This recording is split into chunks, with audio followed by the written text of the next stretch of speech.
Salut à tous les fans de voitures, on se retrouve aujourd'hui pour une plongée euh, dans l'univers fascinant des Lamborghini Diablo. Ah, la Diablo. Une voiture mythique des années 90, Absolument. qui continue de faire rêver tous les amateurs de belle mécanique. Hmm. Alors, spécialement pour vous, auditeurs de Vintage Car Chronicles, on va essayer de comprendre ce qui se cache derrière ce mythe, Oui, au-delà des chiffres et des performances. exactement. On va décortiquer ensemble tous les choix techniques, les influences stylistiques et puis les anecdotes qui ont fait de la Diablo une véritable icône.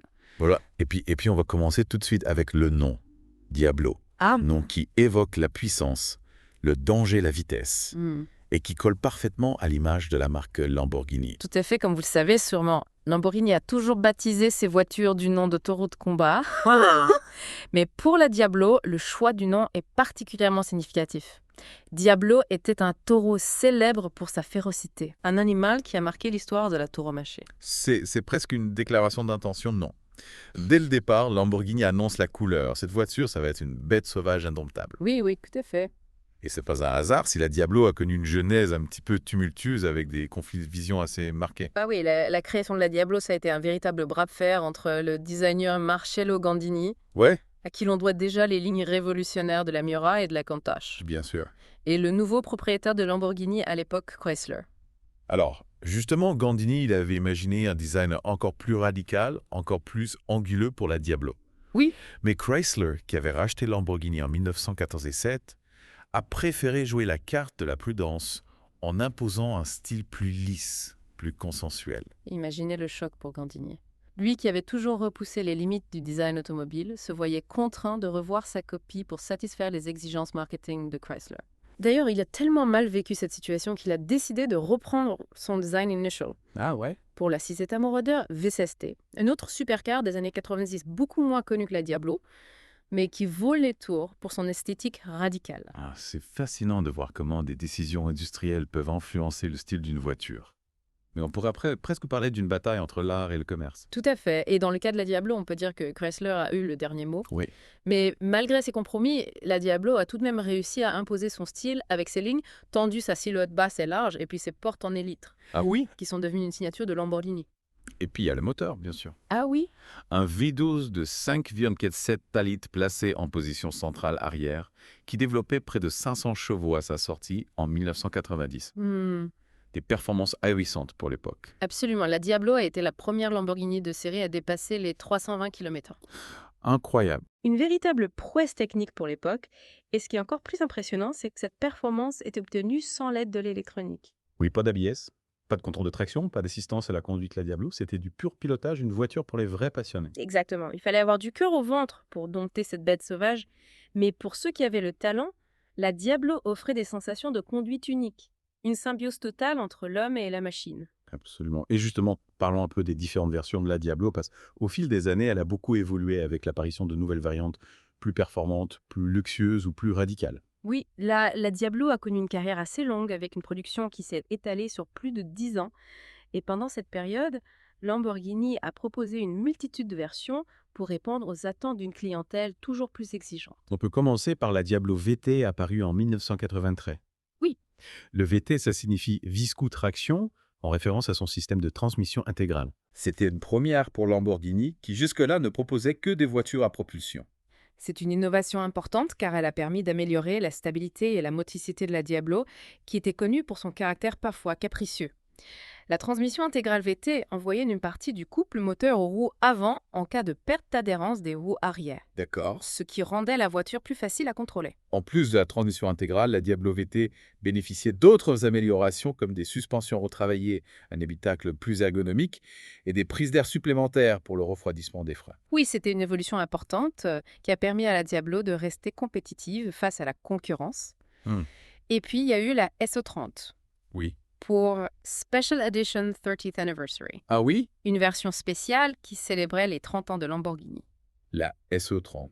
Une voiture mythique produite à seulement 150 exemplaires, elle était encore plus performante que la Diablo VP, avec un moteur poussé à 523 chevaux. Et pour obtenir ces performances exceptionnelles, Lamborghini n'a pas hésité à alléger la voiture au maximum. Par exemple, les vitres latérales étaient remplacées par des panneaux en plexiglas. Ah oui. Et la climatisation était supprimée la SE30. C'était une véritable voiture de course homologuée pour la route. Une voiture pour les puristes qui recherchaient le maximum de sensations et pour ceux qui en voulaient encore plus. Il y avait même la possibilité de transformer la SE30 en Jota, Oui, avec un kit spécial qui permettait de pousser la puissance du moteur à près de 600 chevaux. la Jota, c'était la version ultime de la Diablo.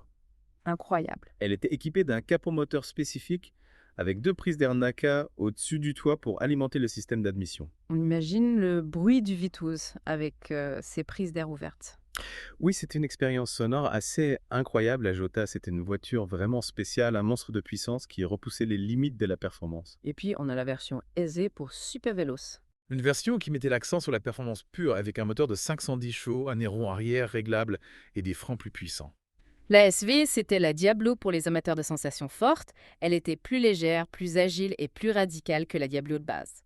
Et en 1995, Lamborghini a présenté la Diablo VT Roadster, une version découvrable de la Diablo VT, avec un toit amovible qui permettait de profiter du soleil et du son du V12. C'était la première fois que Lamborghini proposait une version découvrable de la Diablo. Ouais. Le toit était rangé au-dessus du capot moteur lorsqu'il n'était pas utilisé. Et pour ceux qui voulaient le meilleur des deux mondes, Lamborghini a également lancé une version SV Roadster en 1988. Oui. Une combinaison rare et exclusive de la mécanique de la SV avec la carrosserie de la VT Roadster. Seulement 2 exemplaires ont été produits, ce qui est en fait l'une des Lamborghini les plus rares jamais construites. C'est incroyable. Bon, on s'arrête là pour la première partie de notre exploration de la Lamborghini Diablo. Après une courte pause, on reviendra sur les évolutions de la Diablo, après son restylage en 1989. Restez avec nous. Exactement, On vous réserve encore plein de surprises c'est ça. et d'anecdotes croustillantes sur cette voiture de légende. À tout de suite. On reprend notre exploration de la Lamborghini Diablo. Exactement, on s'était arrêté juste avant le restylage de 1999. Ah oui, un restylage qui a vraiment marqué un tournant dans l'histoire de la Diablo. Ouais, elle a changé de visage. Absolument. On peut dire ça comme ça. Le plus frappant, c'est la disparition des phares escamotables. Ah ouais. Ces phares rétractables qui étaient vraiment la marque de fabrique des supercars des années 80. À la place, la Diablo adopte des phares fixes plus modernes, plus intégrés à la carrosserie. Et ces phares, ils viennent d'où?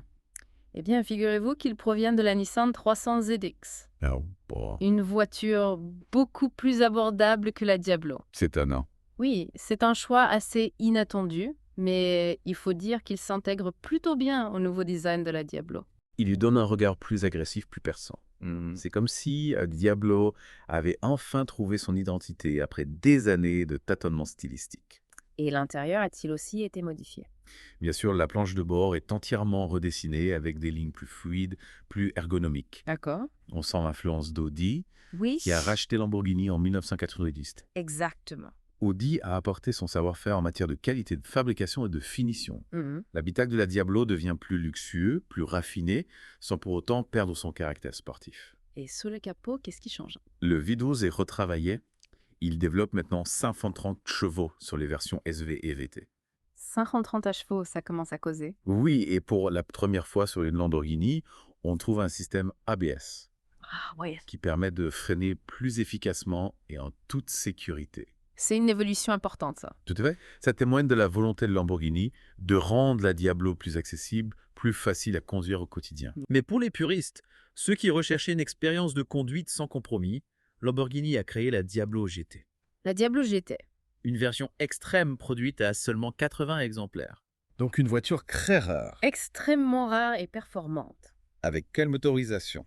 Son moteur V12 de 6 litres développait 575 chevaux, ce qui lui permettait d'atteindre les 338 km. Ouais? La Diablo GT, c'était vraiment une voiture radicale avec une carrosserie allégée, un aileron arrière imposant et un intérieur dépouillé de tout superflu. Une vraie bête de course. Oui, conçu pour la piste, pour les circuits, pour repousser les limites de la performance. Et en 2000, Lamborghini lance la Diablo VT 6.00. Oui, la dernière évolution majeure de la Diablo avant l'arrivée de sa remplaçante, la Murcielago. Quelles sont ses caractéristiques? Elle reprend le moteur V12 de 6 litres de la Diablo GT, mais avec une puissance légèrement réduite à 550 chevaux. D'accord.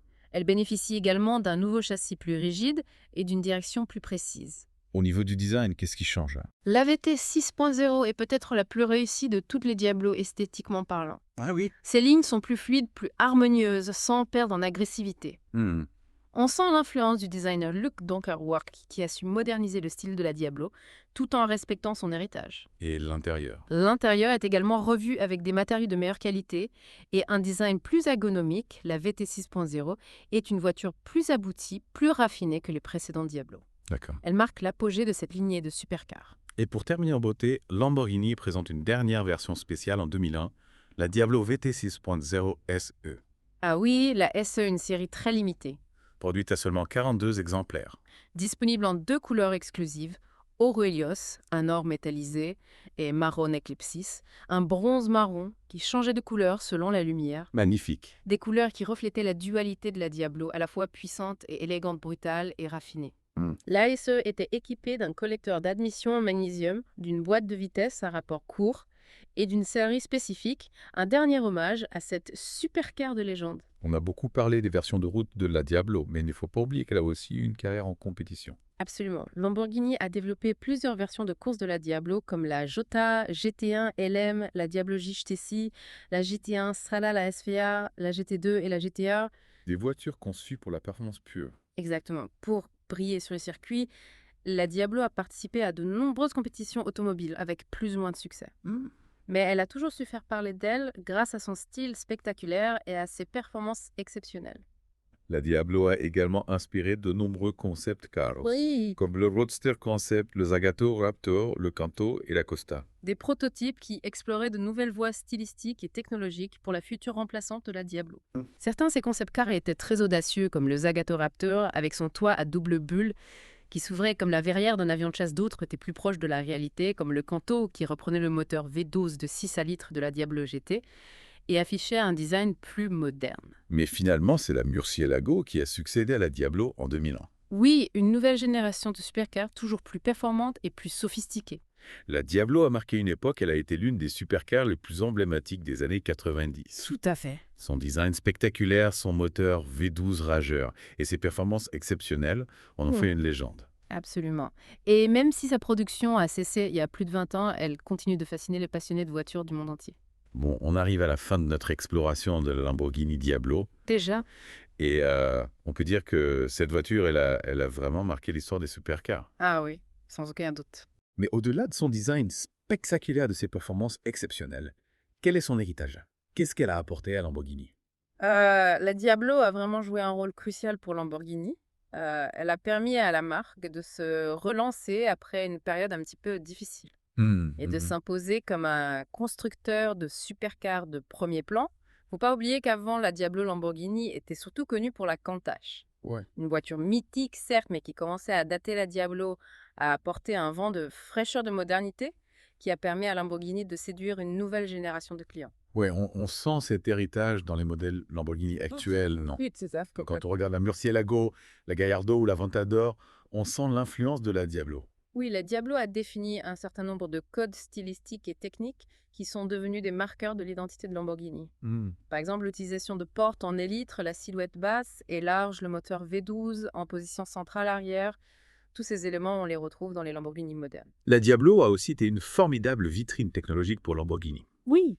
Elle a été la première Lamborghini de série à être équipée d'une transmission intégrale, un système qui est devenu ensuite incontournable sur les supercars de la marque. Et puis, il y a eu toutes ces versions spéciales, ces séries limitées, ces concepts.